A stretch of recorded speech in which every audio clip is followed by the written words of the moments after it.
Lin leaned down and asked her why he should be the one fetching flowers for her. Who gave her the authority to order someone around like that? If she wanted flowers, then she could move her own legs and pick them herself. The girl froze, stunned that Dennis could dare speak this way. Sweat gathered on her brow as she tried to comprehend the change. Lin didn't give her the chance to recover. He shoved her aside with a push and told her to move out of the way. She cried out in outrage, demanding if he had gone insane and how he dared treat her like this. She threatened that he would never be forgiven, that she now hated him completely, and that Dennis was nothing but a worthless piece of trash. Lin only smiled and told her it was good for her to feel that way. The girl had never been humiliated like this before. Her face burned with fury, and deep down she resolved that she would make Dennis regret this moment. The scene shifted. Lin made his way into an old tavern, deciding that since he had no knowledge of the dwarves' kingdom, this was the best place to start. Taverns always attracted all kinds of people, and information flowed freely within their walls. Approaching the counter, Lin set down 2 gold coins and ordered several bottles of wine. As he turned, his eyes fell upon a beautiful woman sitting alone to his left. Lin picked up one of the bottles and walked toward her. With a casual smile, he asked if she would like to share a drink with him. The woman looked surprised at first, then gave a small, amused smile. She told him that while she didn't mind joining him, his attempt at flirting was rather clumsy. Lin only chuckled, pouring the wine as he admitted she had already seen through him. After drinking heavily, finishing 3 full rounds of wine, the lady was completely drunk. She began telling Lin that although his drinking capacity was a little lacking, he was clearly wealthy and far better off than the useless ones who only leech off the adventurers' guild. Lin was curious about what this guild was, but before he could even ask, the woman continued speaking. She explained that ever since the kingdom had disbanded its army, most of the soldiers had turned into adventurers. Over the years, however, ghouls and monsters had grown rampant. Many people had become too accustomed to comfort, and only a few still had the courage or willingness to take real risks. Lin saw an opportunity in her words and smiled, agreeing with her. He said that if someone could solve this problem, it would truly be a great thing. The woman laughed out loud in her drunken state, telling him that if anyone managed to defeat the ghouls, that person would become nothing less than the hero of the dwarves. She added that such a hero could go directly to see the king. Lin realized then that this hero role was genuine. If he could defeat the ghouls, he would indeed have the chance to approach the king, and from there, learning the dwarves' forging techniques would no longer be difficult. That was exactly what he wanted. The scene then shifted to a traveler's inn. Inside, Lin woke up with a painful headache. Looking around, he was startled to see that he had actually spent the night with the beautiful lady who was still asleep beside him. His movements stirred her awake. Lin tried to act calm, though he could hardly believe what had happened the night before. The woman asked if she had drunk too much and forgotten what they had done. She moved closer to him, saying that when he was drunk, he didn't seem like any dwarf at all, but instead turned into an untouchable monster. She laughed, saying this was a side no ordinary dwarf could have, but maybe it was because he was a hybrid with unusual stamina. Lin thought back, realizing how close he had come to exposing himself while drunk, and it was fortunate that his transformation had not been broken. Becoming serious again, Lin knew what his next step must be. He had to defeat the ghouls to earn the king's favor. But the question was, who would believe that a single dwarf could handle such a task alone? The only way forward was to connect with someone from the guild. He immediately began getting dressed. The woman was surprised, asking why he was leaving so early when the sun had not even risen yet. Lin simply told her that he had something important to attend to and needed to leave first. She asked at least for his name and where he lived, but Lin only smiled and walked away.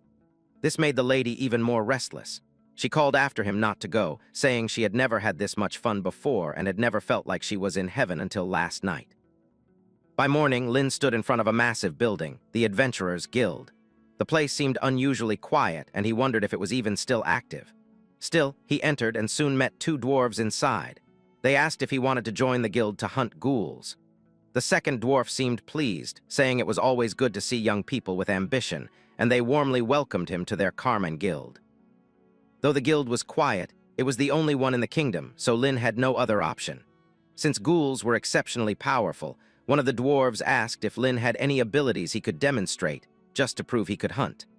Before he could respond, the dwarf placed a massive hammer on the ground.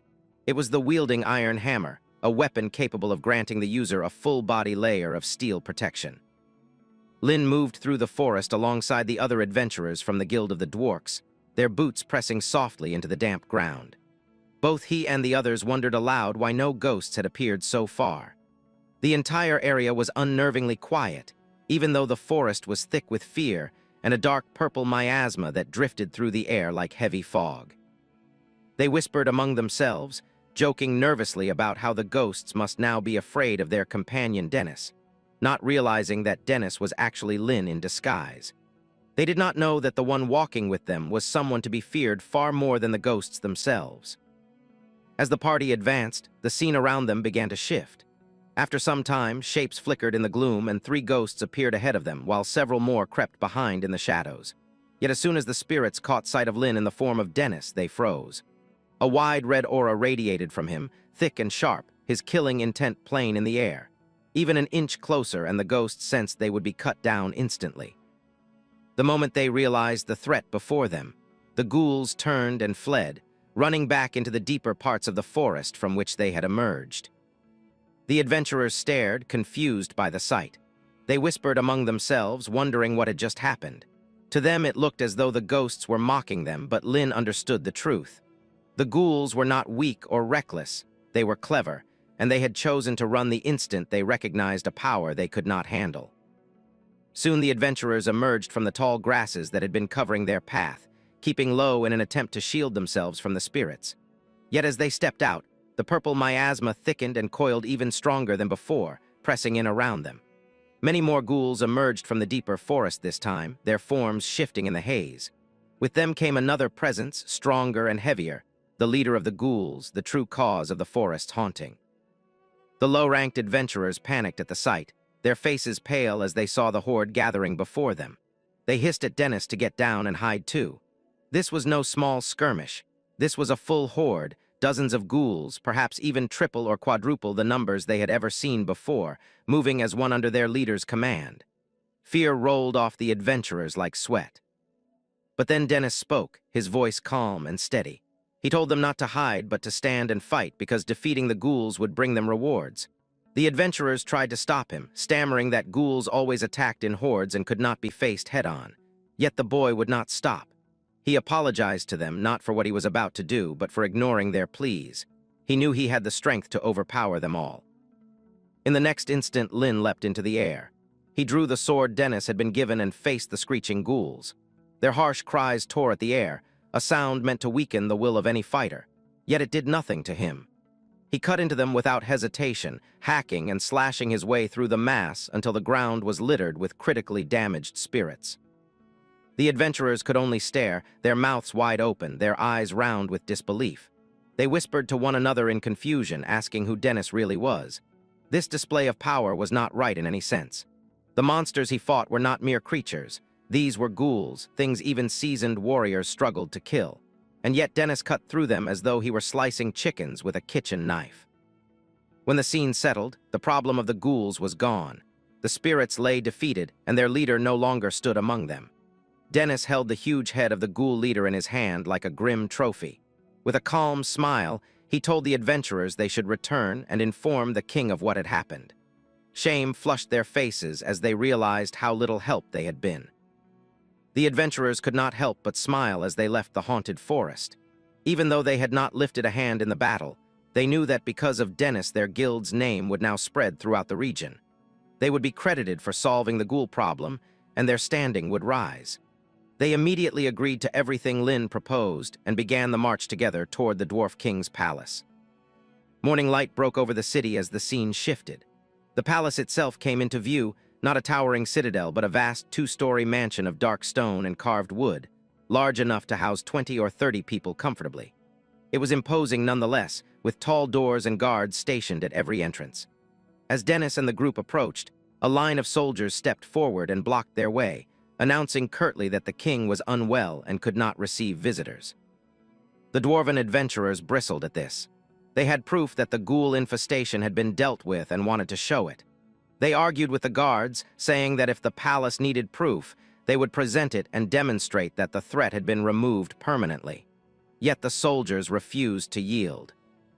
Then, from beyond the door, a soft feminine voice instructed the soldiers to step aside and let the group in. The heavy door opened, and to their surprise, the ruler of the kingdom was not a king at all, but a queen. Queen Dale stepped forward in a crimson dress that fitted her perfectly, a fan held lightly before her lips. Her poise and the sharpness in her eyes silenced the room. The adventurers bowed low to Her Majesty and began to explain that the young man before her, Dennis, had wiped out the ghouls threatening the forest and the kingdom.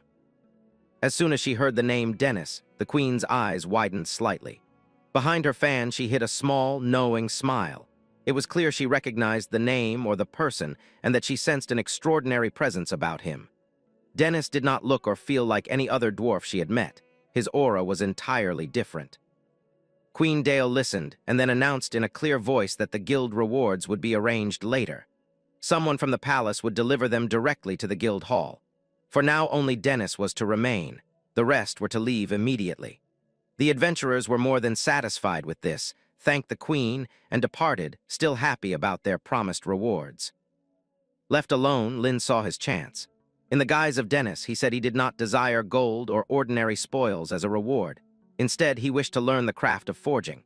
But before he could finish his request, the queen snapped her fan shut, revealing her full face. She raised a hand, cutting off his words, and said she would have to think carefully about what kind of reward to give. No one in the Dwarven Kingdom had seen such bravery from someone so young in decades. If Dennis truly wanted to master the forging craft, she said, he would have to be ready to pay a cost. Inside, Lin felt a twinge of irritation.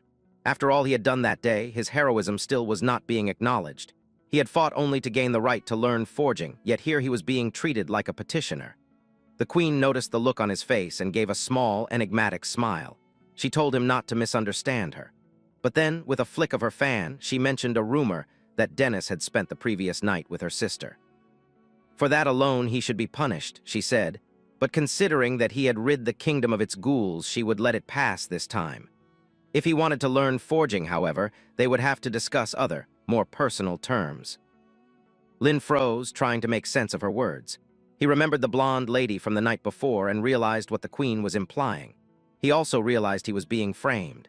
Quickly he explained that he had not seduced anyone. Rather, he had been the one taken advantage of after being made drunk. But the queen waved his protest aside. She said she did not care about the details and wondered aloud whether Dennis would show her the same conscience that he had shown her sister. Her eyes glinted over the top of the fan. The air in the room grew heavy. Lin understood that the conversation was no longer about rewards or forging alone. The queen was setting her own conditions, and there seemed to be no easy way out of them. Queen Dale was serious as she started approaching Lin with some inappropriate thoughts, immediately grabbing the boy's hand and pressing it between her soft melons, which are indeed huge. But you all should enjoy the flowers instead and hype the video if you are liking it. Meanwhile, Lin was still maintaining his transformation as Dennis, realizing that the queen was serious and wanted to do some pleasant workouts with him. The queen continued to flirt with Dennis while his hands were in heaven, wondering if he could not just touch her heart and see whether she was truly serious. But deep inside, Lin knew that they had only just met and that it was quite forward for a queen to act like this. Lin stayed serious as he told the queen that he still needed assurance she was not planning to set him up, and if she did not clarify it then, he could not act recklessly. Otherwise, it would have greater repercussions.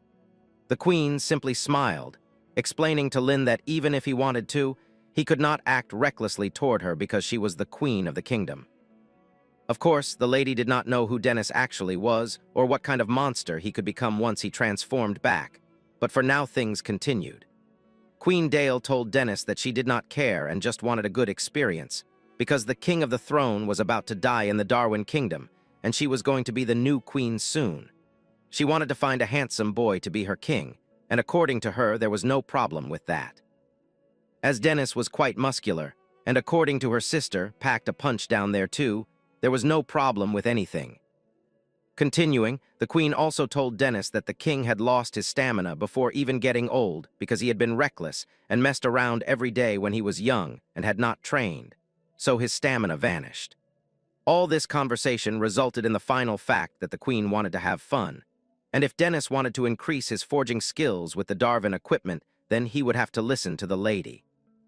Finally, Lin agreed, and a system notification popped up that his health had been increased by 240, along with power increased by 100 and defense by 102. As Lin was still pushing through and the lady was enjoying the moment, Lin asked her if now she was willing to teach him the forging craft of equipment because she had been satisfied multiple times.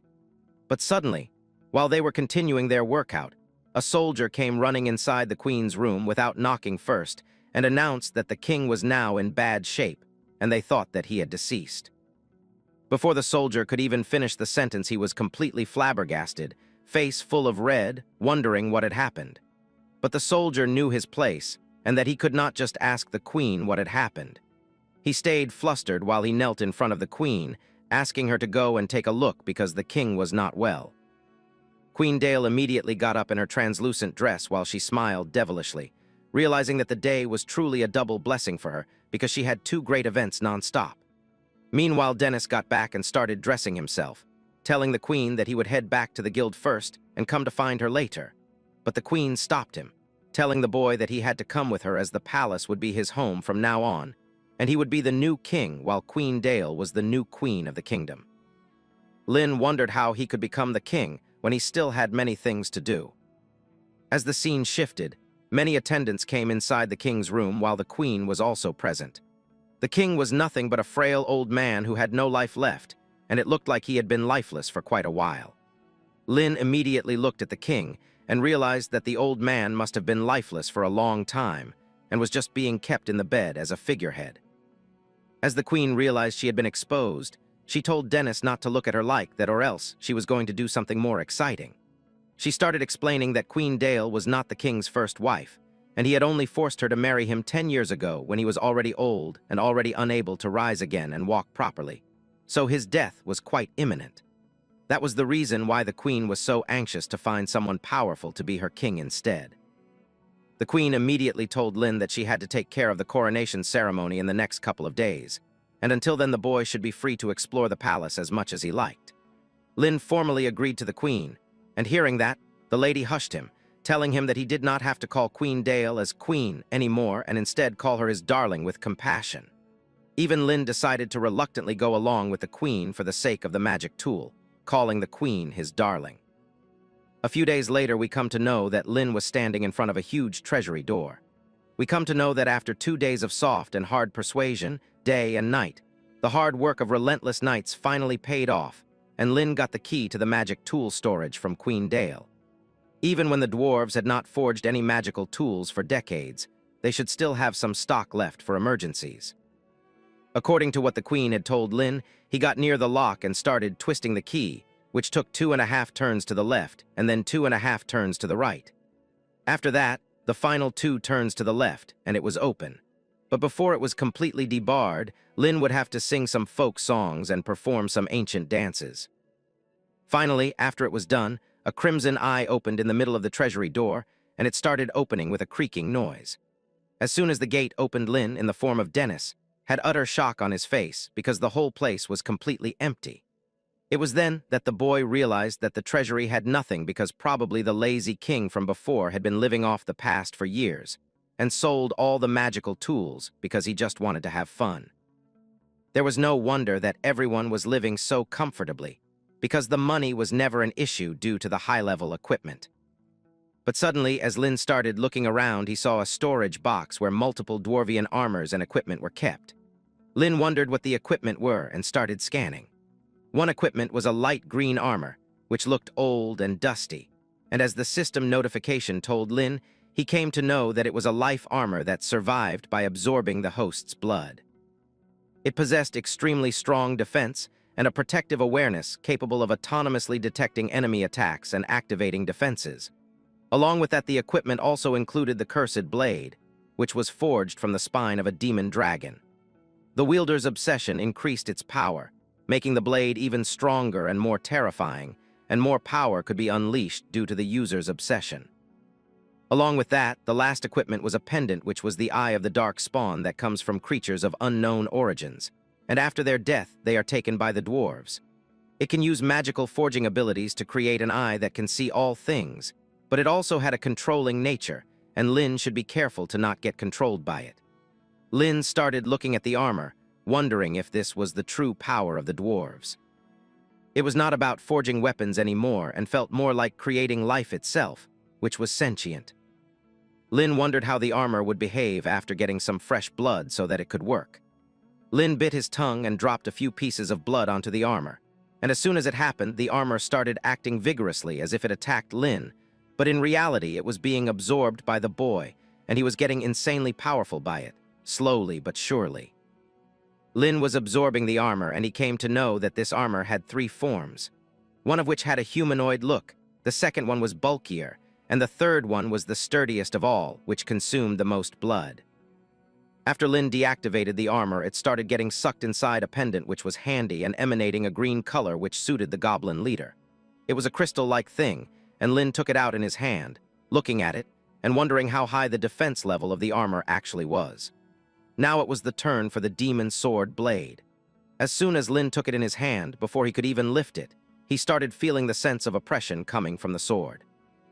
He decided not to use it himself, and instead give it to Alice when he got back to his goblin army. After the things were finished, Lin realized that it was a pity there were only 3 of these items in the entire magic tool storage, and he could only have the group of now lazy dwarves restart the furnace and forge magic tools properly under him. If they could produce at least 20 items a day, then it would take an additional 2 months to meet the requirement. Lin realized that he would have to stay for a while longer and enjoy his stay in the new Dwarvian kingdom where he was the king, and had a beautiful queen who took care of him day and night. The scene shifts to the coronation ceremony, where we see that finally Dale was announced as a queen, and Dennis was her new king. A huge carriage with golden horses was going along the Dwarvian kingdom, while each and every dwarf was looking at it from the sides as it was protected by many soldiers. All the dwarven females were wondering if what the queen's sister told them was true, and if the handsome guy who was riding with Queen Dale was the most manly in the whole city, having ultimate stamina, which could satisfy anyone. It was also said that Dennis had broken the dwarven historical record of pleasure, which was really enviable for every girl who did not experience him. Everyone was screaming that Prince Dennis was so manly and so handsome, not able to imagine how he could do this. On the other hand, the dwarven men were actually the complete opposite of the females, not able to believe that even with their burly bodies and huge stamina, they could not do it, and how someone like Dennis was able to satisfy all the women. They were not able to imagine how Dennis could have done this and had also made the queen fall for him, wondering that if they were all dwarves, why Dennis was so much stronger than them.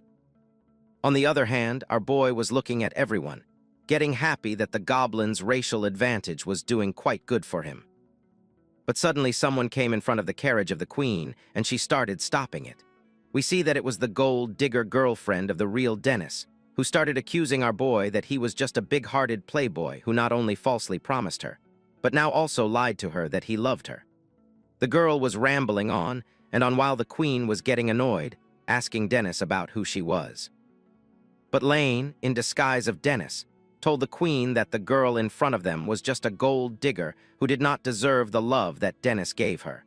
And she was nothing compared to the dear queen who really understood how good Dennis actually was. Now the girl was being abused by everyone in the audience as they wondered about where the girl came from and if she was out of her mind. Some even more beautiful girls wondered about what kind of person she was, because if they could not get a date, the gold digger was expecting someone to chase after her with that average face. Some girls even thought that the gold digger had a thick skin, and even when it was getting embarrassing, she was not moving at all. But the dumb girl was still going on, asking Dennis about why this was happening, because he had clearly pursued her before. So she wondered about why Dennis had not told her about how amazing he really was, even when she did not let him touch her at all.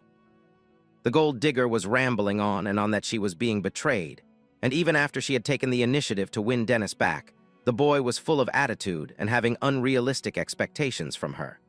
But still, the girl wondered about what the boy wanted so that he could come back. Dennis smiled devilishly while telling the girl that since she had the courage to stop the queen's carriage, he could not forgive her. But if she would let the whole city witness her sincerity by kneeling down and using the most moving way to express her love for Dennis, then maybe Dennis could think about it. The gold digger was shocked, wondering about why Dennis was treating her like that, asking him if he really wanted the girl to do something like this in front of the public. But deep inside, the girl was still thinking about her benefit, remembering that Dennis was the guy who was now the dwarvian hero as he killed the ghoul. And he was also the manliest man in the whole city, and if agreeing to his request would allow the girl to pursue him again, she would happily be able to do it, knowing the benefits. The girl clenched her fists, knowing that this would be impossible for her to do, but still, she gritted her teeth and dropped down onto the ground in front of the queen's carriage, calling Dennis her master and getting ready to do anything that he desires. Meanwhile, all the audience, along with the queen, were looking at her, not able to believe how thick-skinned the gold digger girl actually was, not able to believe that she really got down to her knees. The girl was listening to everything, but still, even when she wanted to answer them, she did nothing, thinking that as long as she could serve the manliest man, Dennis, then who laughs and who doesn't was not a concern to her at all. But to her shock, Dennis was displeased, immediately telling the guards to throw the crazy woman aside from the street, as she was doing anything in the street without thinking of her dignity, and it was disgusting for Dennis to look at. The queen was surprised, complimenting Dennis that he was really bad, and while the soldiers grabbed the gold digger girl, she shockingly looked at our boy, asking him about why he lied to her, and even after she did everything he said, why wouldn't our boy forgive her? The girl showed her true colors, telling Dennis that she was the one who was allowing our boy to pursue her, and now she allows Dennis to sleep with her, but still, the boy did not want it at all. The soldiers immediately grabbed her away, and Dennis turned around, telling the gold digger that someone like her, who could do such things in public, was not worthy of being associated with him. The gold digger was broken, wondering about how the boy who was in the palm of her hands was gone in an instant after finding a better girl. She wondered about when Dennis's mouth became sharp like this, and since when he had been so cunning. We come to know that after the celebration parade, the whole city entered into the endless drinking and merrymaking for the queen's marriage. And inside the large dwarf castle, many guests had been invited for celebrating the queen's marriage along with the queen's coronation. In the meeting, Dennis was standing in front of pretty women, saying hello to everyone, and telling them that it was truly an honor for him to witness the beauty of so many stunning ladies. We come to know that Lin was talking to 3 ladies. One of them was skilled in creating world-class magical eyes named Duchess Jamila, along with an important royal member named Vinny, and an important dwarven member called Empress Lin. Jamila told the queen that she really knew how to pick men, as the last one gave her the throne, and the new one had a sweet tongue and a lot of stamina that women want. Empress Lin came closer to the queen, asking her if what she heard was really true, and if everything was really that amazing. The queen explained that, after being stifled for 10 years, the god had finally shown themselves to her in the form of Dennis, and the queen even suspected if our boy was actually the embodiment of Zeus to have so much lightning stamina. As all the girls were talking with the queen, Dennis was looking at them from the side, knowing that it was enough for his plans to work. Pouring some wine into his hands, he started thinking that the queen had just taken over the kingdom and is weak in power compared to the king. And if she wants to restart the Apollo furnace that has not been seen for decades and recreate the magical tools, she is definitely going to face a lot of opposition. Lin knew that he would have to actually find an opportunity to help the queen consolidate her power, and it would take a bit of time. The scene shifts again to the queen's chamber, where we see the room was actually empty. But still, Lin was lying down with his ripped body exposed. Suddenly, the door to the queen's chamber started opening, and Dennis was shocked, because this time it was not the queen. The girl in front put her fingers onto Lin's lips, and we see that it was Duchess Jamila herself who told Dennis not to shout, or if he dared to do so, then the lady was going to accuse him of assault. The Duchess was having the most naughty look any female can have while she started rubbing herself up, telling Dennis that she was really regretting not meeting our boy earlier than the queen. Otherwise, she would have shown Dennis a pleasurable time more than the queen herself, who was a newbie. As the Duchess started doing her things, Dennis was shocked, asking her if it would be good for her to be seen like this by the queen herself, while he wondered if the queen of the dwarves, along with all the other women in the kingdom, were always this direct. But knowing that the Duchess was not stopping, Lin immediately grabbed her hands and started to signify his dominance, thinking that even when Jamila was a duchess, she was overwhelming with power and could also forge world-class magical tools. So if Lin would be able to subdue her, then it would help him immensely. The The scene with Duchess Jamila and our boy Lin, or should I say Dennis, continued, and we see that Dennis was enjoying the lady quite literally, kissing her at every moment he could. But before they could move any further, the door of the giant room started knocking, and Dennis was shocked along with the Duchess. She immediately covered herself with a blanket, while Lin was confused, wondering why she was suddenly so scared now when she had been so eager just moments before.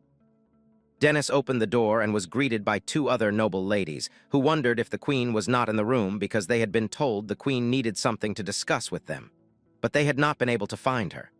Lin finally stepped out, closing the door behind him, and told the ladies that the Queen had not returned yet, and that since it was so late, it was rude to barge in at this hour. He suggested they come later. Both high-class nobles looked at each other and smiled, realizing they could use Dennis to their heart's content. Immediately, they showed fake sorrow that the Queen was not there, agreeing they would just have to discuss the matter with Prince Dennis alone. Lin was shocked, wondering what was happening, as the noble ladies barged into the room and immediately sat down on either side of him, touching his six-pack abs like hungry predators. Lin wondered if they really had something important to talk about, or if they just wanted to have fun. The princess still argued that they had an important matter to discuss with Dennis, but Lin was stunned as he saw them not asking anything at all, only pulling at his pants, trying to reveal the hardness beneath. Meanwhile, Duchess Jamila was shocked and jealous of the other noble ladies interrupting her time, like sour radishes. But suddenly the door knocked again, and this time the young sister was calling out for the Queen, wondering if she was inside. We come to know that all the ladies knew the Queen was not there. They only wanted to meet Dennis for their own fun.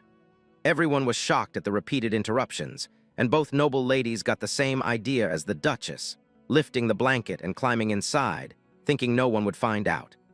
But as they entered, they saw Duchess Jamila already inside, now exposed completely. Meanwhile, the young sister wondered if the Queen was not there, licking her lips, knowing she would get to taste something delicious again. She thought that if the Queen was absent, then she would not be accused of stealing the prince. The sister believed the Queen was selfish for claiming Dennis as her own, when she herself had been the first to tell the Queen about him. But as soon as the door opened, the sister was shocked to see the three noblewomen coming out of the room together, embarrassed from head to toe. The sister grew suspicious and decided to follow the noblewomen, who were not so noble after all. Lin, on the other hand, left the doors open now, knowing no one else would come. Still, even he did not expect the noblewomen to be so eager about what was down there. However, he knew they would have to find a less busy day to get what they wanted.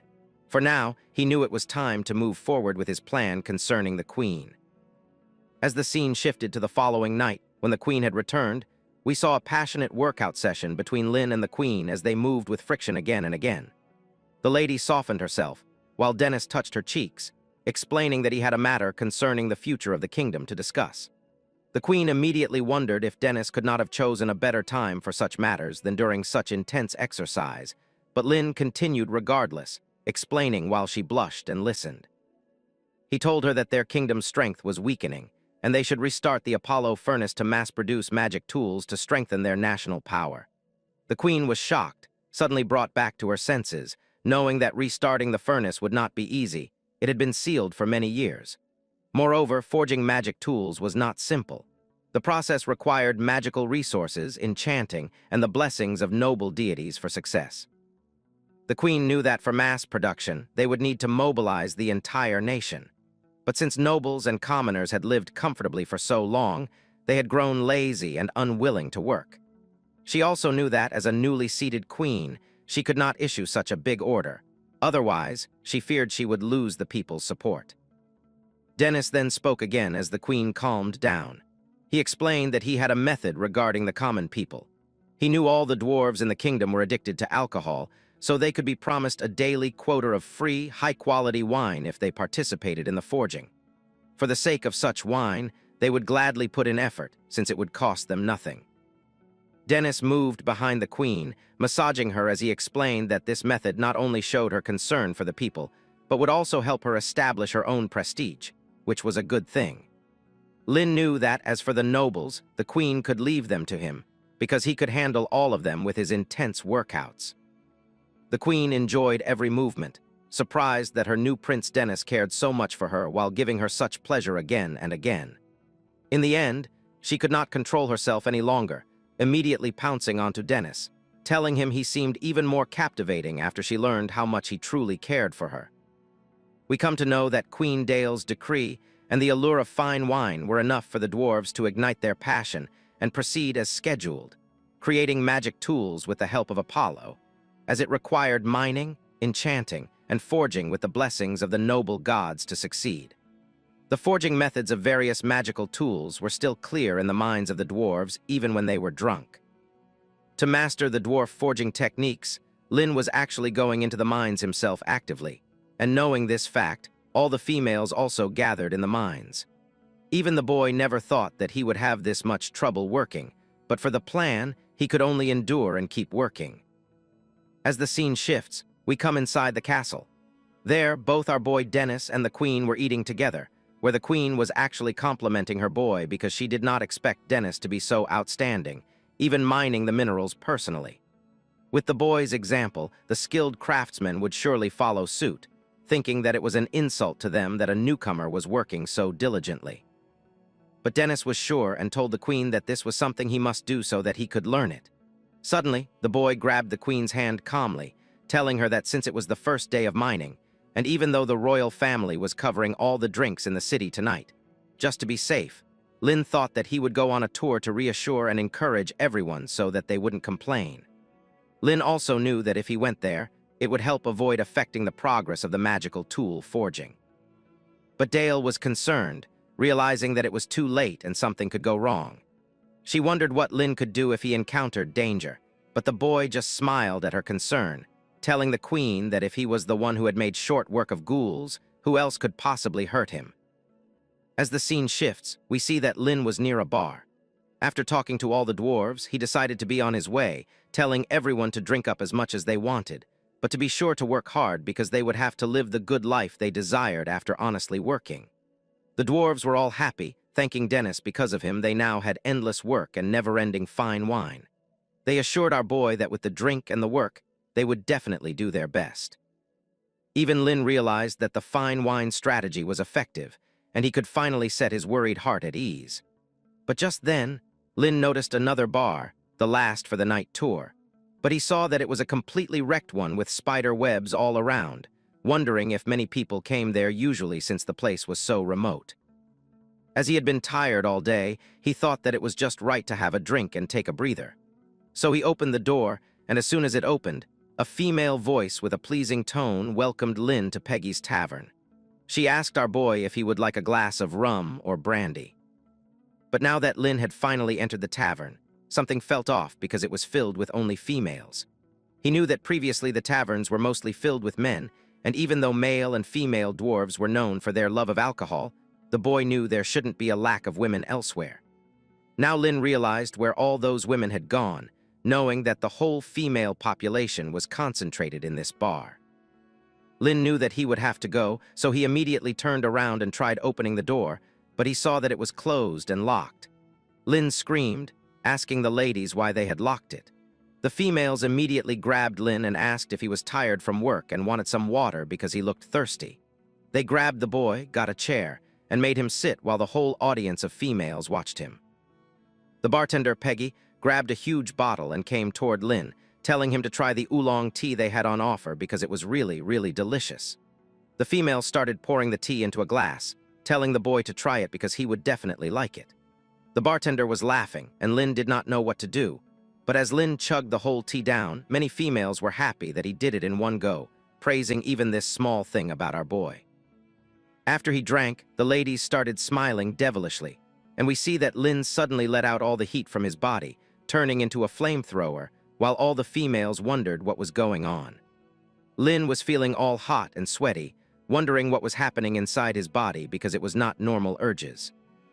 As Lin finally looked at the bottle, he realized that it was a stamina-increasing tonic, keeping him standing all day with 92% concentration and only 8% wine.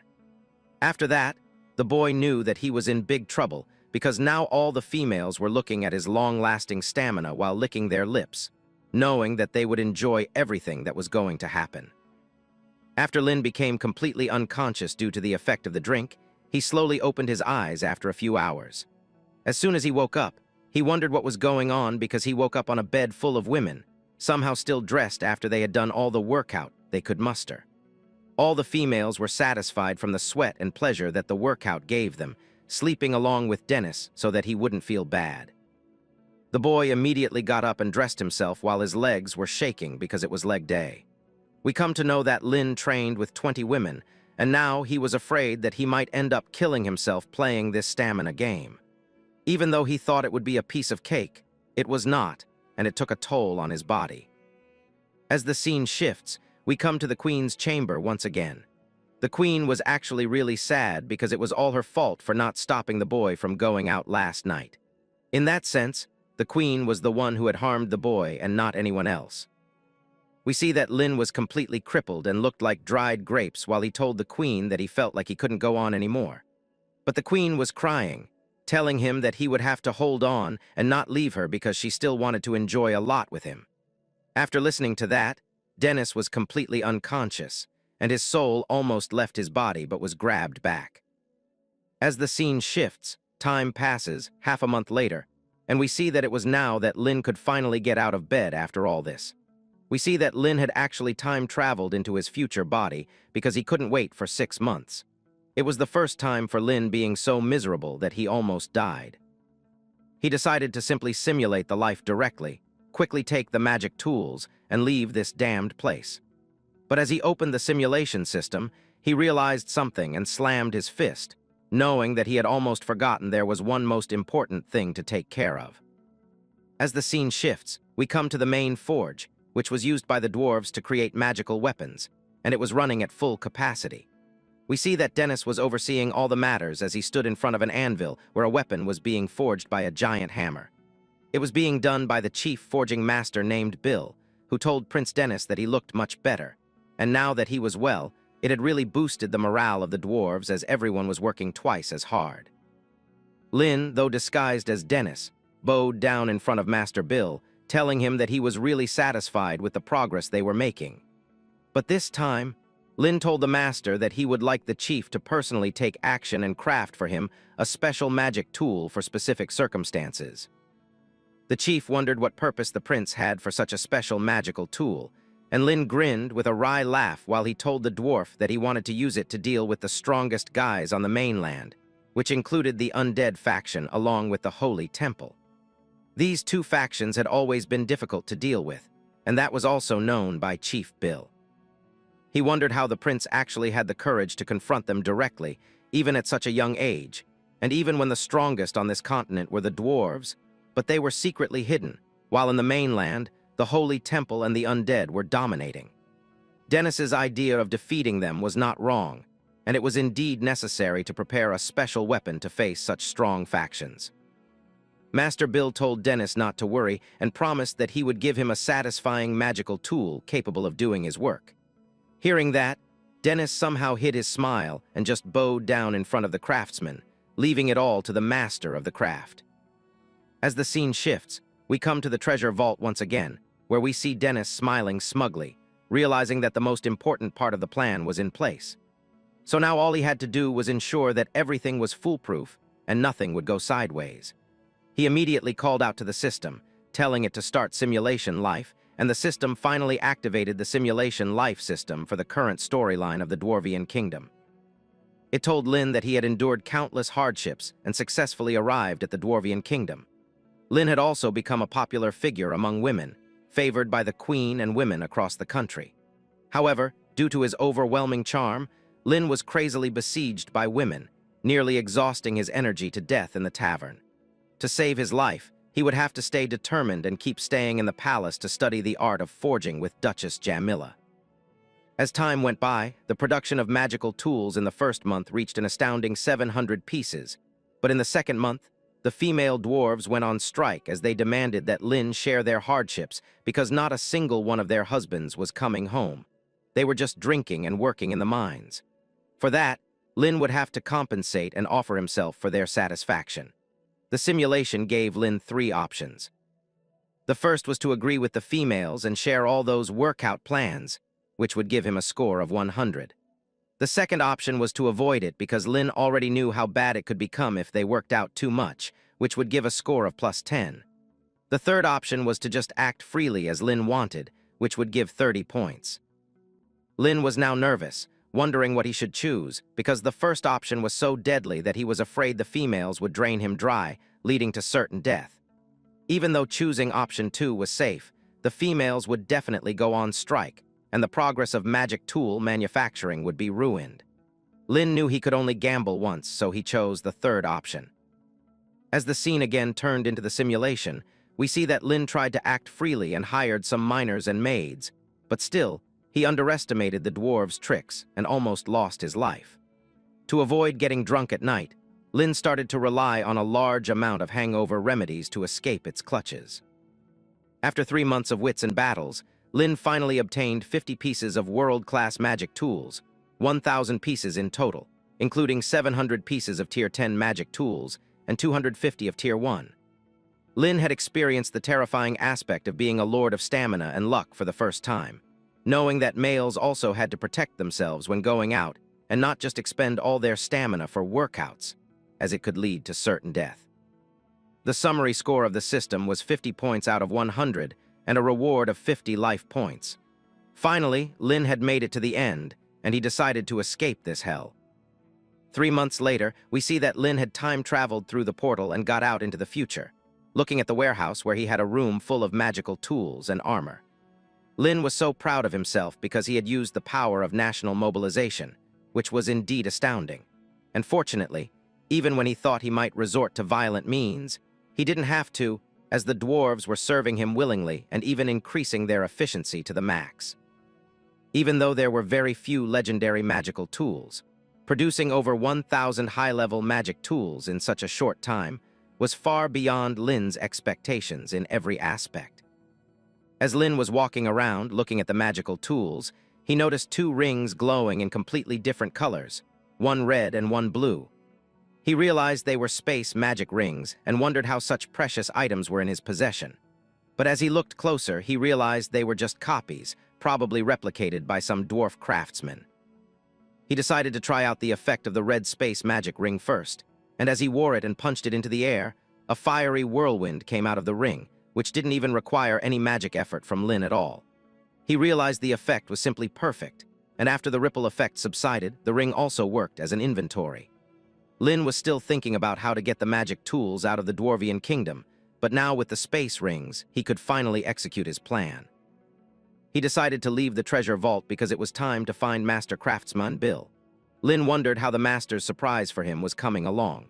As the scene shifts, we see Master Bill at work, going at it with full dedication, not even wincing at the thunderous strikes he was making, each equivalent to causing a high-altitude earthquake. The hammer kept swinging, and every other dwarf was amazed by his determination. As Lin arrived, he sensed a strong sense of oppression.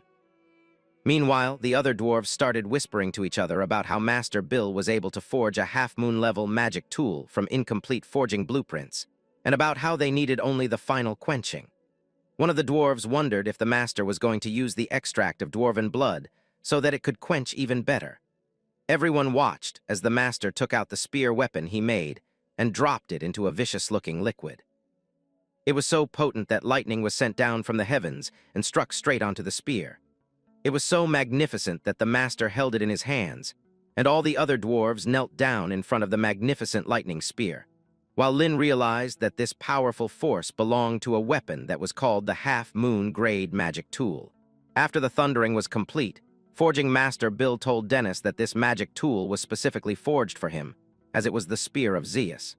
And even when it didn't compare to the original, it was more than sufficient. Bill explained that the Zeus Spear not only counters the undead race, but also goes hand in hand with the holy system, making it the optimal choice since they don't counter each other. But the only caveat was that it consumed a tremendous amount of stamina, and only someone as vigorous and energetic as Dennis could wield it effectively. Dennis had a look at the shining spear, which was still pulsating with thunder, and grabbed it from the hand of Master Bill, thanking the craftsman for this. He told the man that he'd be going right now, but Bill immediately stopped him, telling him that he should not rush off like this because the thunder spear was not yet his to claim and would not heed his summons at all. According to the forging master, Dennis would need to do just one more step until it obeyed him, which was none other than blood sacrifice and recognition. As the scene shifted, we see that Dennis had made a wound on his hand and dropped a few drops of blood onto a vicious liquid inside which the forging of the thunder spear was done. Looking at the liquid, the forging master realized that something was wrong, feeling that the aura was not right. Seeing that, Dennis wondered what was wrong with the master, but Bill reluctantly told Dennis that it was nothing. He then got ready to complete the final ritual right away. After all the rituals were done, Bill personally came to Dennis and told the boy that now the thunder spear of Zeus truly belonged to him, and no one else could wield its power, as they would only be devoured by it. The master hoped that it really terrified the enemy that Dennis had talked about, and the boy calmly smiled, telling the forging master that of course it could. Dennis definitely got a strange feeling that the forging master Bill was looking at him differently now. But anyway, he decided to take the magic tool to deal with the holy temple and the army of undead, so he needed to leave as soon as possible. As the scene shifted to the night, we see that Queen Dale screamed inside her castle, not able to believe that Dennis was gone. A servant came up to the queen with a letter, informing her that they had only found the letter the boy had left for her. Dale quickly grabbed it, opened it, and read it in full shock. The letter said that Dennis had embarked on a journey to forge a future for the dwarven people, as he could not rest content with every other faction suppressing them. He wished to become the dwarven people's hope, so Dennis was going to do everything he could for the dwarven glory to shine again.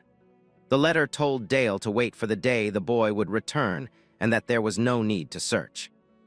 As the scene shifted, we see that Dennis was actually running through the rocks with a huge overcoat all over his body which was hiding him. Just outside the cave was the outside world. Dennis was really happy, still in his disguised form, that he could finally leave that place. But just then, something stopped Dennis in his tracks. It was a giant man with enchanted armor and weapons, which Dennis looked at with great surprise and anticipation. We see that it was the forging master Bill, who first tried to call out to Prince Dennis, but then asked his name exactly, holding a giant hammer in his hand, glowing with dwarvian magic. At first, Dennis pretended, asking Master Bill what he was doing and why he was there, but Master Bill didn't waste a single second telling Dennis to stop pretending. When Dennis bled during the sacrifice ritual, the forging master had smelled a powerful cold and evil aura from the blood, which signified that Dennis was not a dwarf at all. Instead, it was the scent of a race that rivaled theirs, a goblin. Hearing that, Dennis no longer kept a happy face and turned serious. As Master Bill looked at the spatial ring that Dennis wore, he immediately realized it was filled with the magical tools they had been making all this time. Unable to contain his anger, the master immediately ran toward Dennis, but the boy vanished in an instant. Before the old man could process what was happening, a huge kick came toward him, so deadly that it immediately made the giant dwarf crash into the ground several meters away. As this happened, someone put a foot down, radiating a great evil pressure. As the scene shifted, we see that it was none other than our boy Lin in his original form, finally showing his true colors to the forging master. He told him that they didn't have to fight and that Master Bill could return, as Lin really didn't want to kill him. We come to know that since Lin now had the thunder spear of Zeus, his overall strength was 2,800. Even the forging master was shocked to see that Lin was actually a real goblin, a high-ranking demon species at that. He wondered why Lin went through all the trouble of coming to the Dwarf Kingdom and stealing so many magic tools, and how he dared to do so even when he knew he was wrong.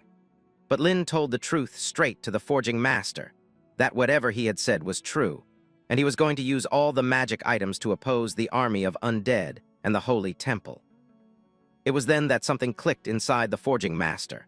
He realized that Lin had made him forge such a weapon, one so superior in strength that it even surpassed the Dwarven Kingdom. The forging master realized and told Lin that he was an extraordinary high-tier, intelligent being with grand ambition, and still, he did not seem to have any malice toward the dwarves, he was just using them.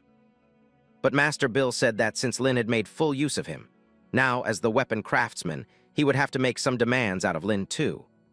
The old man hoped that Lin would keep his promise that one day he would lead them back to the surface, and that they wouldn't have to hide anymore, because the old man believed that under the influence of Lin's infinite stamina, all the dwarven females could even serve him, and the males would come running over. Even then, Lin turned around, telling Master Bill that as long as he could understand his ambitions, it was good. And if in a few months they could meet again, then the old man was welcome to join Lin's empire with the dwarven clan. It was then that the old forging master realized that it had been so long since he and the others had gone out of the mainland. The outside world had changed so much, and even the goblins were planning to build their own city now. As the scene shifts, we see that time had passed, and finally, Lin had flown with the dragon once again to the forest which belonged to the Grand Tomb. After the time jump of 3 months, a large-scale cultivation had happened in the goblin tribe, and they now had 50,000 new low-tier goblins along with 1,000 high-level, large-breed goblins with hybrid powers. When Lin got back, he immediately took out all the weapons that the dwarves had created in the last 3 months and gave them to the powerful warriors. These included many swords, shields, axes, and halberds that could perfectly release and enhance different magic attack levels, way higher than their capable attributes, as they were crafted from rare ores. Many daggers along with assassination weapons allowed the assassins to do a short-time teleport and give lethal damage when attacking undetected. The shields were actually on par with the goddess Athena, as they came with divine penetration, and could automatically block and rebound most magic and physical attacks, even blocking many mechanical gun attacks. Gabu also received beautiful earrings made of Cupid's tears that would protect the wearer in an indestructible teardrop-shaped crystal when receiving damage, and only the power of love could break it. Even the Goblin Slayer lady received a Godhead bracelet, which could integrate an army of soldiers sealed within the divine space, ready to be summoned for battle at any time. They could also be strengthened by the divine essence present in the bracelet. The Elven clanmother also received a world-class hunter's longbow, which, after reaching maximum attack, could aim at the enemy and would definitely hit with 100% accuracy. After 3 seconds, it would be fully charged, and no matter any law or shield, the attack could not be avoided by any means. Last but not least was Kylene, who received beautiful earrings which would manifest in the most beautiful form, allowing the wearer to use charm to bewilder the opponent's mind and play with it. Everyone who received these overpowered items immediately thanked their boss, Lin, and assured him that they would follow him forever. But now it was the turn for the fallen angel Alice, as Lin gave her a peculiar-looking dark sword. When she heard about what it was, Lin gave the lady a mission to conquer the power within the sword, telling her that it was really important. We come to know that this sword was named the Ominous Blade, which had many souls of dragons and phantoms inside. If the wearer could conquer them, then she would transform into dark kin form, and all the attacks would carry a blood drain effect. But if the user could not control it, then the souls would corrupt the wearer. Looking at the ominous weapon, the fallen angel wondered if she should not get a holy-type weapon because her attribute was actually heavenly. But Lin started manipulating the lady once again, telling her that, as the weapon contained powerful demons within it, Alice would need to conquer them, because if they fell into others' hands and wreaked havoc in the world, it would be pretty bad. After explaining, Lin asked the lady if this was not a sacred mission, and the fallen angel agreed without any second thought, immediately grabbing the blade and absorbing the devilish aura that was spreading all around. This was so taxing on Alice that she was shocked for a moment and knelt down as she started having visions of a dangerous dragon-type monster trying to control the lady and have its way with her. As the scene shifted, we saw that the dragon wanted Alice to lose control as it started possessing the lady. The monster wanted Alice to let him do all the work and magnify her hatred towards everyone. And if she did so, the soul promised her that it would give her the power that could help her achieve everything in the whole world. But in exchange, Alice would have to go on a rampage. At first, the soul was actually able to take control of Alice as she raised the weapon against our boy, Lin himself. And even the hybrid goblins were shocked, along with the ladies, wondering if Alice was going to attack their leader, because the aura coming out from the fallen angel was terrifying. They didn't know what to do since Alice was clearly more powerful than them. But on the other hand, Lin was laughing to everyone's surprise.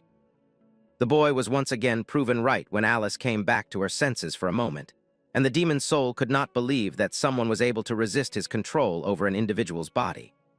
Alice dared the demon soul to try and bewitch her, chanting the name of the great deity, wanting the powerful being to stay with her as she screamed its name, purging all the demonic power away.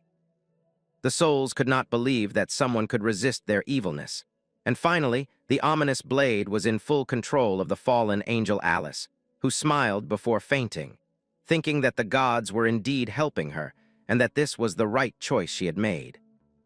After the whole thing was done, Alice promised Lynn that she would see through the entire process to the end without fail. Lynn, knowing how manipulated the lady was, immediately grabbed her and told her that God was with her every step of the way. As Lynn was kneeling down, Gabu came rushing in along with the Goblin Slayer lady, telling Lynn that a while ago, the man-eating Griffon came to the Goblin tribe looking really ragged with one wing broken and was urgently looking for him. But as Lynn wasn't in the tribe, he left. The Goblin Slayer lady continued that she originally wanted to ask the Griffon what was wrong, but the creature didn't say a word and insisted it was nothing. Lynn knew that if it was the man-eating Griffon, it must be an important matter, so he decided to go and check it out. The scene shifted to the giant bird forest, where everyone was wailing and crying. Just then, Lynn appeared behind them, telling them not to be scared because he was a friend. But as Lynn looked around, he saw that all the bird soldiers were heavily injured. He wondered what had happened to them and how they had been hurt so badly, and where the man-eating Griffon Lord actually was. Then Lynn heard a calm, feminine voice with a trembling tone. It was the Griffon Lord's wife, who said that her husband had fallen. Lynn saw that the Griffon was heavily wounded and wondered what had happened, and how the Griffon Lord ended up like this. The female Griffon explained that it was the lords from the west and north of the Grand Tomb who had done this. One day, the wife saw that the Griffon Lord was severely injured, so he went to the Goblin tribe to ask for help. But as Lynn wasn't there, he didn't ask anyone else from the tribe for fear that they would get hurt because of him. When the Griffon Lord returned, the northern and western lords brought their people, broke off his wings, roasted them, and ate them right in front of him, beating all the soldiers and even trying to do bad things to the female lord. The soldiers were barely holding them off, but it was getting hard for them. Now Lynn was angry. He asked the lady why the lords of the Northwest wanted to attack them, and if they were not afraid of the Grand Tomb. The lady explained that it was because the Griffon had recommended Lynn to the Grand Tomb, and that he had become the Great Lord, which made them angry and hold a grudge. Lynn now understood the full story and told the lady not to worry, apologizing for getting her involved in such an undeserved disaster. Turning around and walking away from the camp, he told the lady that he took full responsibility for the entire tribe's injuries and just wanted her to wait for him. We see that after 1 hour, Lynn had got Freya with him, who was using high-level healing magic called Healing Rain as she was levitating and causing the rain to turn into one with healing properties, which was healing all the flesh-eating griffins with ease. Meanwhile, the flesh-eating griffin soldiers wondered if this was a high-level healing magic being cast on them because they were already feeling better. They were all thanking our boy Lynn and the Goblin tribe for saving them along with their lord, which was really great. But Freya did not stop, and as the scene shifts, we see that she was using the redemption technique of super high-level healing magic on the flesh-eating griffin lord as he was immediately feeling relief. And as the magic was getting dispersed slowly but surely, the flesh-eating griffin lord woke up, and his wife was the first one who was really happy that the lord was finally awake. But as the creature looked around, he saw Lynn in front of him and wondered about why the goblin leader was there in their nest, and if the griffin was hallucinating or if he was dead because his wounds were not even hurting anymore. But Lynn told the flesh-eating griffin that he was not dead, and that it was all real and not a hallucination because Lynn had come to save him. After a while, we see that both the griffin and Lynn were talking as the bird explained that the damn guys were repeatedly causing trouble for his people, and he could not just swallow it empty-handed. The Lord asked Lynn for help in something, and the boy immediately agreed because he had planned to do it beforehand already. Lynn smiled devilishly as his one eye glared while he told the plan to the flesh-eating griffin that he was going to summon a large number of monsters that would help the bird get revenge. But before that, Lynn had something to give to the creature. It was the Wings of Chaos, which deal continuous slashing damage to enemies on the path, and with it, the flight speed of the creature would be boosted to 200%. The flesh-eating griffin was shocked, wondering if he should even take this because it was a high-grade magical tool and it was precious. But Lynn was anticlimactic with this kind of thing, telling him that even when he needed a pair of wings more than anyone else, he was sacrificing it and giving it to his friend instead. And now, he did not want to take it. Knowing that this must have hurt Lynn, the bird immediately agreed, but just then Lynn got behind the flesh-eating monster, telling him that before attaching the wings, the bird would have to sacrifice the other wing that was intact. So Lynn wondered if the Griffin Lord was actually ready, because it was going to hurt like hell. But on the other hand, the griffin wanted it to be over instantly, so he told Lin to do it. But as it happened, the whole griffin tribe could hear such an intense scream that scared everyone from kids to adults. But as the scene shifts and the blades were attached, we see that now the griffin monster was cutting multiple heavy tree logs without much effort, as the blades and the wings were really chaos and sharp as hell. Meanwhile, we see that Lin, along with Freya and the Griffin Lord's wife, were surprised by how powerful the monster had become. Meanwhile, we see that for the Griffin Lord, this new feeling was amazing, as he did not even know how to thank Lin for such a great gift. But on the other hand, Lin was just smiling with a red aura pulsating through him as he told the flesh-eating Griffin Lord that it was nothing, and the material was not as precious to him as the revenge it would bring. He wanted the griffin to get ready to set off because he could not wait to feel the exhilarating sensation of having revenge. But deep inside, Lin knew that it was perfect for testing the magic tool and to see what kind of effect it would really have. But hearing that, even the Griffin Lord was excited, smiling and telling Lin that he had been longing for this too. As the scene shifts, we come to a different place full of rocky mountains and a giant lake which was going off to distant places. As the scene comes closer, we see a small insect sitting on a branch which was floating through the lake, but it was grabbed by a monster suddenly and got eaten the moment it was grabbed. We see that at a distance, both Lin and the Griffin Lord were standing as he explained to Lin that this season was the season when dragonflies lay their eggs and what a demon loves to suck their blood the most, so they were inside the lake for now. He told Lin not to be fooled with the calm water surface because, in fact, a large number of water demons were lurking beneath it and causing the ruckus. But as the scene shifts and we get to another camera angle, we see that Lin was present there with a large army of goblins who were just hiding so that they don't get spotted. The hybrid goblins asked Lin if they would have to go into the water because they cannot swim. As Lin analyzed the situation, he told everyone to get ready for the experience-gaining session that they were going to get. But upon hearing that, the elves asked Lin about how he was going to get the water demons out. Hearing that, Lin smiled, explaining to everyone that the lake was spanning dozens of miles, and there was no way that there were only water demons living inside it. As soon as Lin said that, he immediately used his monster summoning technique and glared at the lake for it, knowing that he just needed to use his mind to take control of all the demons inside the lake other than the water demons, and the thing would be done. After a while of using the monster summoning, we see that the lake was getting crimson in color due to the blood, and shortly multiple water demons jumped out of the lake as they wondered about what was going on and why the beasts inside the lake had gone mad, because now they were biting all the water demons even when they had killed a bunch, and they were not getting afraid and chasing them to bite without any delay. One of the demons also got swallowed into the belly of a giant monster fish, but luckily he crawled out through its skin pores, otherwise it would have been very unlucky for him. As the scene shifts, we see that a giant creature came out of the water while grabbing multiple sea beasts in his hands, thinking that something was definitely wrong as someone was controlling these beasts, and there was no way that they would be attacking them otherwise. We see that it was the water demon lord with the highest power in the whole tribe. But as the monster got out, Lin laughed, promising the demon lord that he would be given a death full of mercy because he was smart enough to figure it out. But on the other hand, the water demon lord was laughing, thinking that he could do so, realizing that it was the same griffin that he plucked the feathers from a while ago, wondering about how it grew back and why the griffin had called a bunch of useless goblins as helpers. But suddenly one other water demon noticed that there were humans and elves present on the side of the lake, and added to that, they were females. We see that they were talking about the elven mother and Alice, and the demon lord still had the audacity to order his demons to grab the women over there for having some fun. And as multiple sea demons got to that, and some of them started attacking Lin, the boy immediately used the skill howl to greatly impact their brains and cause them to become unconscious. It was now Lin's turn to say the order as he told the goblins to kill the males and grill them like fried fish to eat along with keeping all the females for further practice and justice. On that order, the hybrid goblins got into action, hacking and slashing all the sea monsters without much effort, as we see that even the elven clan mother attacked them without any further warning, aiming and giving headshots straight through the skull.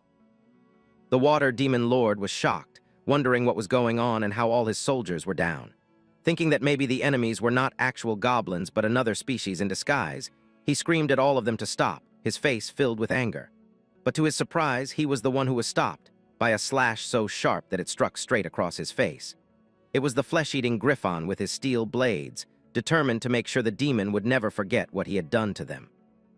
The water demon lord cried out in pain and agony, screaming about how a filthy and ugly giant chicken dared to defy him. Enraged, the monster leaped at the flesh-eating Griffon with his sharp claws, but the Griffon was faster, circling the demon's arm in mere seconds and slashing it into multiple pieces without mercy. The water demon lord screamed again, horrified by what he was seeing. Lin was smiling, realizing he wasn't even needed in the fight because the flesh-eating Griffon was handling things personally. With his current strength, he should have been able to handle everything else. But then Lin thought to himself that the water demon lord gains an epic level boost on rainy days. Since the weather was still clear, he assumed it wouldn't rain. However, as the water demon lord lay wounded, he suddenly screamed while looking behind him, commanding another monster to cry already, wondering what she was waiting for. The creature then began screaming in pain and agony, wailing loudly, and we learned that she was the crying rain demon. As she cried, rain started pouring down, and it wasn't normal rain, it was heavy and unrelenting. Seeing this, both Lin and the flesh-eating Griffon realized things were about to go bad. The Griffon immediately turned toward Lin, telling him that he, along with his goblins and allies, should retreat quickly because the water demon species were going to gain an insane boost in their powers. But it was already too late. The water demon lord started laughing, his eyes glowing crimson red as he grew gigantic from the rainfall. Hearing his laughter, the flesh-eating Griffon turned around, but it was too late. With just one scream from the water demon lord, the Griffon was thrown several meters away, the impact so strong that he crashed straight into the water. The water demon lord then leapt toward Lin, thinking it was now the goblin leader's turn to face his demise. As the punch approached, Lin was doing something, but upon impact, the water demon lord thought his attack had succeeded. Seeing the hole he had made, he laughed loudly, thinking Lin was already 6 feet under and didn't even need a grave. But before he could realize what had happened, the hole was revealed to be deliberate. Lin emerged from it, his hands transformed into sharp claws. As he got up, he told the monster that it was now his turn to attack. The slash was so powerful that the giant monster screamed in agony, wondering how such a small goblin could inflict such pain.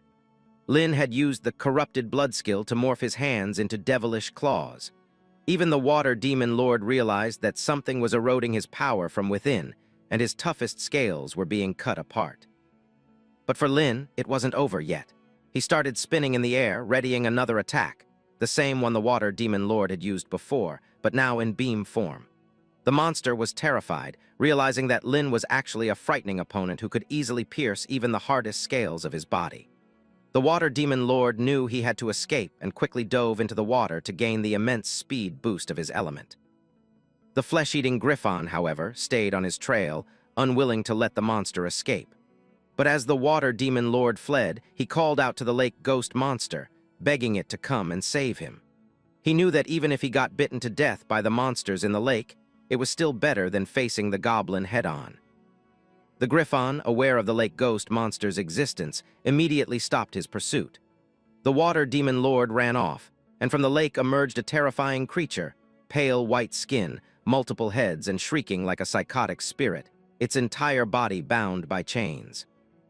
Even a slight touch from the monster caused the Griffon's legs to be covered in black miasma. Realizing his mistake, he quickly flew away to cleanse himself, heading toward Alice. He told her that lake ghosts were evil spirits, and that the corpses and chains were just their hosts. If Alice got injured by the ghostly aura, her life force would rapidly drain away. But even after hearing that, Alice knew exactly what to do. She immediately drew her devil's sword and unleashed an evil spirit straight toward the lake ghost monster. The spirit took the form of a massive dragon, clenching its teeth and biting straight into the ghost's face, finishing it off in just one blow. For the flesh-eating Griffon, it was pure shock. He couldn't believe that a weapon could still kill demons so easily.